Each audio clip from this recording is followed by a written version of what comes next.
দর্শক সংবাদে জানাচ্ছিলাম ঢাকা ১৭ আসনের ছাত্র যুব সমাজ ও নাগরিকদের নিয়ে গণসমাবেশ চলছে জামায়াতের। এ নিয়ে বিস্তারিত জানতে চাই আমাদের সাথে যুক্ত হচ্ছেন সহকর্মী ইজাজ সৌমিক। সৌমিক, সকাল ৯টা থেকে সমাবেশ শুরু হয়েছে, মানুষের উপস্থিতি কেমন দেখছেন? জামায়াতে আমিরের উপস্থিত হওয়ার কথা, তিনি কি পৌঁছেছেন কিনা এখনো? জামাতের আমির তিনি এখনো এসে উপস্থিত হননি এবং সকাল ৯টায় যেহেতু জামাত, আপনি জানেন যে তারা যে কোনো প্রোগ্রাম আয়োজন করলে নির্ধারিত সময় শুরু করার চেষ্টা করে, সেই হিসেবে সকাল ৯টায় তাদের শিডিউল ছিল এবং সেই অনুযায়ী তারা সকাল ৯টায় প্রোগ্রাম শুরু করেছে এবং ৯টার আগে থেকেই বলা যায় যে জামায়াতের যারা নেতাকর্মী বা এই অঞ্চলের যারা ছাত্র যুবক বা নাগরিকরা যারা ছিলেন তারা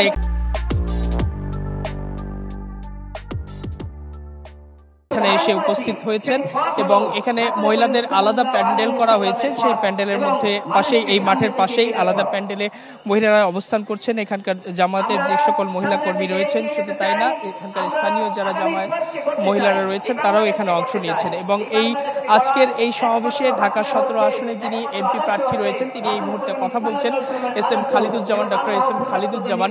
তিনি এখানকার মানুষের কাছে যে আহ্বানটি রাখছেন যে এই ঢাকা শহর সহ সারা বাংলাদেশে ইতিপূর্বে গত ৫৩ বছরে যারা ক্ষমতায় ছিল তারা দেশের কাঙ্ক্ষিত উন্নয়নটি করতে পারেনি।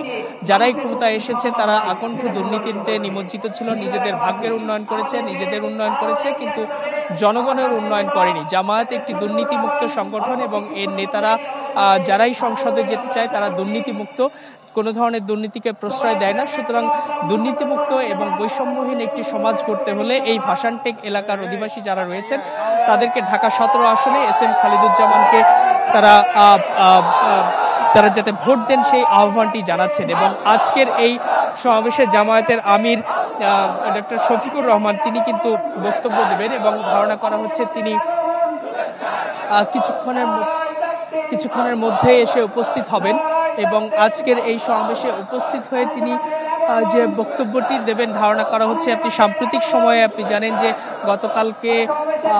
গতকালকে পাবনাতে কিন্তু একটি সংঘর্ষের ঘটনাও ঘটেছে এবং জামাত বিএনপির সঙ্গে সেই সংঘর্ষে বেশ কয়েকজন আহত হয়েছে এবং সামনে নির্বাচনকে কেন্দ্র করে এইমাত্র দেখতে পাচ্ছি আমরা জামায়াতের আমির তিনি এসে উপস্থিত হয়েছেন এবং এই আজকের এই অনুষ্ঠানটি কিছুক্ষণের মধ্যে, বলা যায় 11:30টার মধ্যে তাদের শেষ করার টার্গেট রয়েছে। জামায়াতের আমিরের বক্তব্যের মধ্য দিয়ে এটি শেষ হবে এবং শুধুমাত্র জামায়াতের আমির নয়, ঢাকা মহানগর উত্তর দক্ষিণের যারা দায়িত্বপ্রাপ্ত রয়েছেন তারাও এসেছেন এবং এর বাইরে জামায়াতের কেন্দ্রীয় নেতারাও কিন্তু রয়েছেন।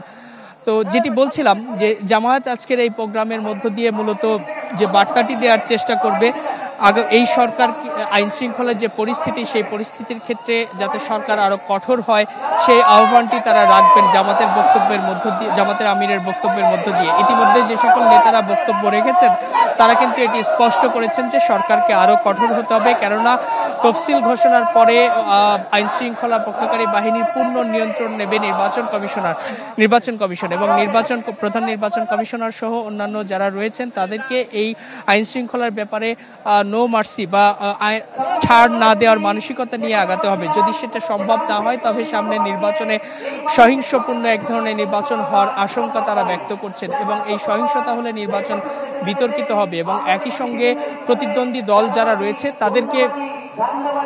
তাদেরকে সহনশীল আচরণ করার আহ্বান তারা রাখছেন, কেননা দীর্ঘ বছর পর, অর্থাৎ তাদের বক্তব্যে যেটি বলছেন যে 15 বছরের স্বৈরাচারী শাসনের অবসানের পর বাংলাদেশে যে অবাধ, মুক্ত এবং স্বচ্ছ নিরপেক্ষ নির্বাচনের যে সুযোগ সৃষ্টি হয়েছে এটি কোনোভাবেই হাতছাড়া করা যাবে না এবং জনগণ যাদের পক্ষে রায় দেবে তাদেরই দেশ পরিচালনা করা উচিত। সেক্ষেত্রে কোনো ধরনের বাধা দেওয়াটা সমীচীন হবে না। সৌমিক, ধন্যবাদ আপনাকে। সহকর্মী ইজাজ সৌমিক আমাদের সাথে যুক্ত হয়েছিলেন মিরপুর ভাসানটেকে জামায়াতের সমাবেশ থেকে।